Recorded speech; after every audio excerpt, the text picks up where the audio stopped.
I don't really have a formulated question, but I'd like to hear you talk for a second. It's kind of been hinted at here and there, but talk more specifically about the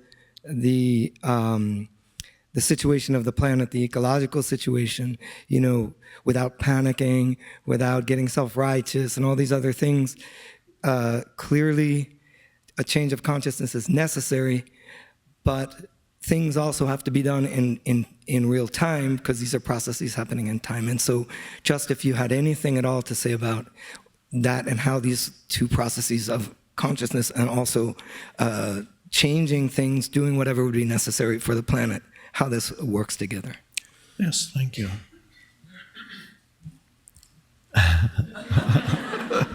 Are you engaged in that kind of work? To some extent, and hoping to be more. Yes. Well, one thing, as you know, I don't need to say it again, the foundation for any action you take is to let it arise from presence, rather than from a feeling of fear or anger, because those two are not very productive. What comes out of fear or anger is not productive. Presence is much more powerful. There's an enormous power in presence and true intelligence. Really intelligent action comes out of presence. So that's vital to know. There are many things that need changing in our relationship with the planet. Things seem to be going the wrong way right now.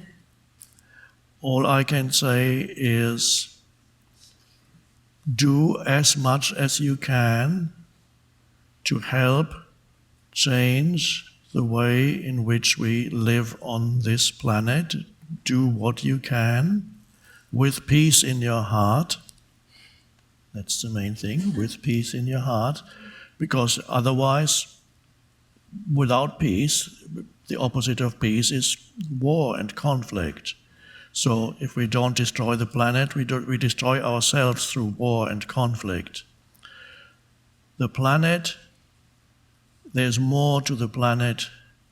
This is my intuitive realization, by the way. There is more to the planet than we realize. The planet is a being. It's not a rock floating in space with things growing on top. The planet is a living being.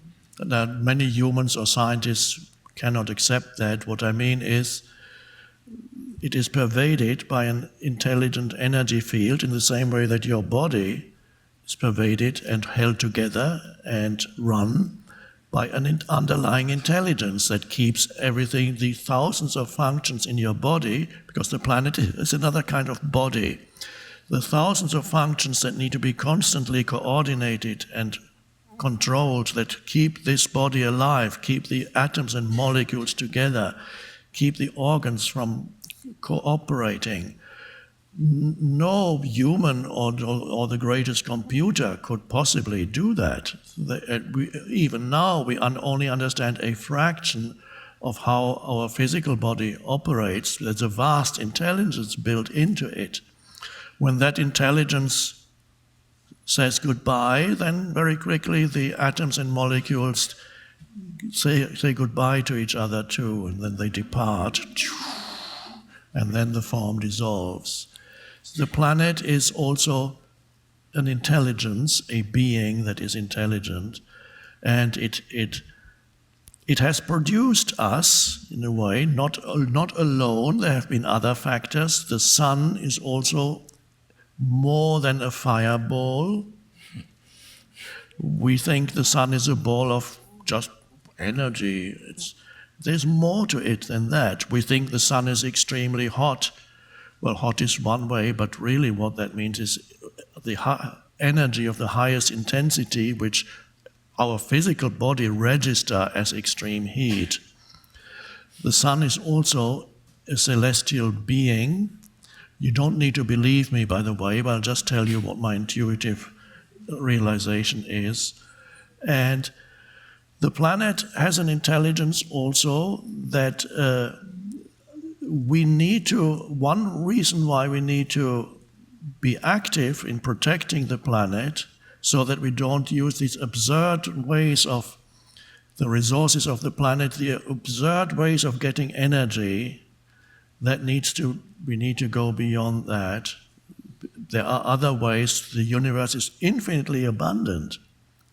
The energy on the external level, the energy, obviously inexhaustible energy, comes continuously from the sun. And all the other energy forms that we discover on the planet are really transformed sun energy. It was once sun energy. So, and to use those is a very primitive way of using energy.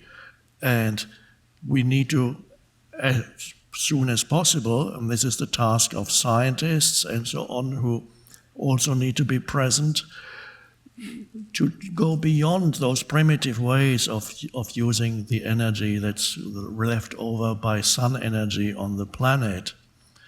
The planet, if we do not take action, I do not believe that the planet will become destroyed, but we will destroy ourselves.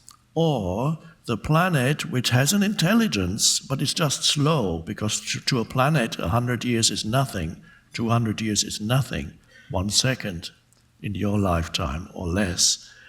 The planet, if the planet feels threatened by humans, I firmly believe that it will eliminate humans.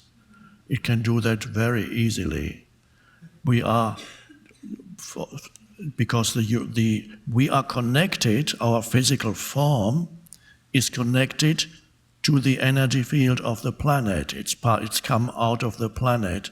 So the planet could easily, even without violence, the planet could end all humans within 100 years without any act of violence by simply making males and females infertile.